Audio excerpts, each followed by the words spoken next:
jumping into some college football, Brett, taking a look at Saturday now. Early on, I like the morning game. At least it's a morning game for me out here on the West Coast. Game start at 9 o'clock in the morning. I like the Oklahoma Sooners against Baylor. The Sooners minus 5.5, an undefeated team despite a quarterback change, despite a bunch of adversity that they've fought through. I really like them in this spot as they are trying to really kick it into gear, get themselves into this college football playoff rankings now. The line's only at minus 5.5, and I really expect them to just be able to outrun Baylor. I mean, Oklahoma's averaging over 40 points per game. Baylor struggles to get to that 40-point mark. So if Oklahoma can score like they're supposed to, this over-under set at 62, which I think is a pretty accurate one. I think it's going to be a decently high-scoring game. But I think Oklahoma's going to run away with it a little bit. All right, you're a believer in the Sooners, Higgins, so good luck to you because that is a team that is known to disappoint a person or two. Higgins, I'm going to the ACC. Boston College and Georgia Tech are squaring off this weekend. Boston College is actually dogs here, Higgins.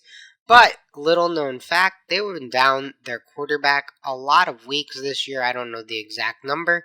But he finally came back last week, Phil Jerkovich.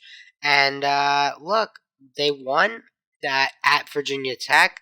BC plus 100, even money right now, Higgins. I'm going to hop on that and say they can beat the Georgia Tech Yellow Jackets. Okay, I mean, an ACC matchup. Not the ACC matchup that I'll be paying attention to, but I like it. I like it. I'm going to talk about an ACC matchup in a little bit, but first, let's go to the Big Ten.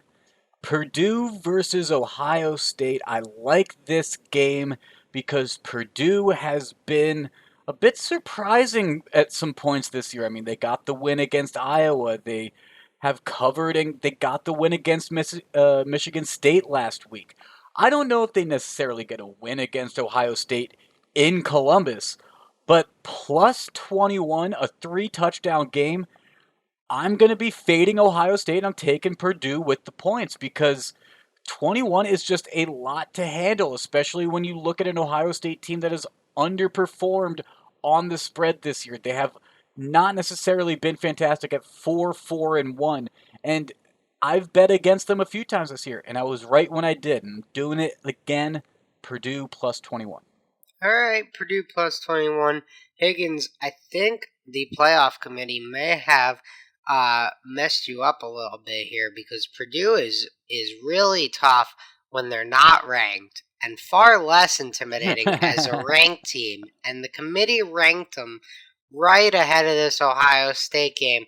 Maybe to help Ohio State out here and get over that little edge that they need. So avoid the trap there. Yeah, I'm worried it might be a trap, but I don't see this being a 3-touchdown game. I'm gonna take it while it's at the full 21 because I could see this getting down to 20 or maybe 19.5 by Saturday. Yeah, definitely possible. People should be trying to bet Purdue. I could see that for sure. Yeah, but I said that I had an ACC game I also wanted to talk about, Brett. NC State travels to Wake Forest to face off against the Demon Deacons. I liked Wake Forest last week against UNC. That was an absolute barn burner where Wake Forest unfortunately lost. They were underdogs in that one. I took them as underdogs and I lost. Now Wake Forest is the favorite at home against NC State again. And I'm taking Wake Forest with the points, -2, under a field goal. I like this while it's sitting there. I really think Wake Forest bounces back here. It's a home game for them.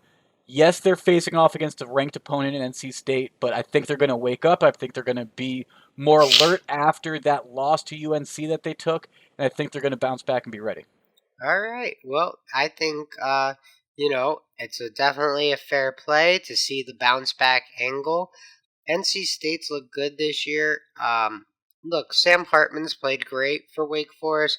Leary's been very good for NC State as well. So I think, this number being at around 2, I think that's a really good number, and I'm going to stay away from it. But you're right, Higgins. Should be a fun game to watch.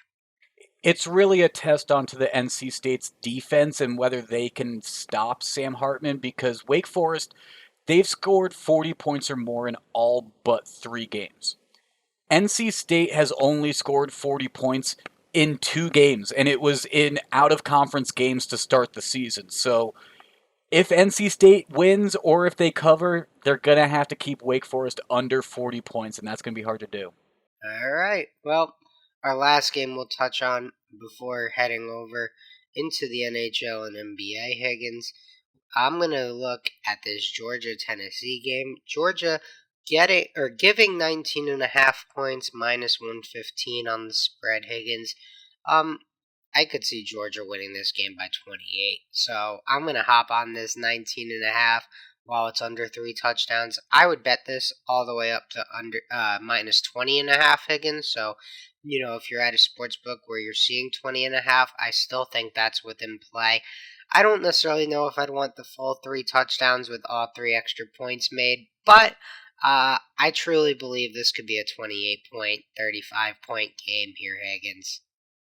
I think you're talking similarly to why I took Purdue at plus 21, though, because, you're grabbing the favorite just under 3 full scores, and I think that's at the good spot to take that, and I took the underdog at the full 3 scores, which I think was a favorable spot to take them. There you go. All right. Well, I'm rooting for Purdue because I'm hoping you're rooting for the dogs for me, Higgins. Oh, We absolutely. gotta beat the Bucks here. I'll root for the dogs for you, and I'll root for the dogs for some family that I have down in Georgia as well, Brett. How about that? Nah, just me. Just you, okay. Yeah.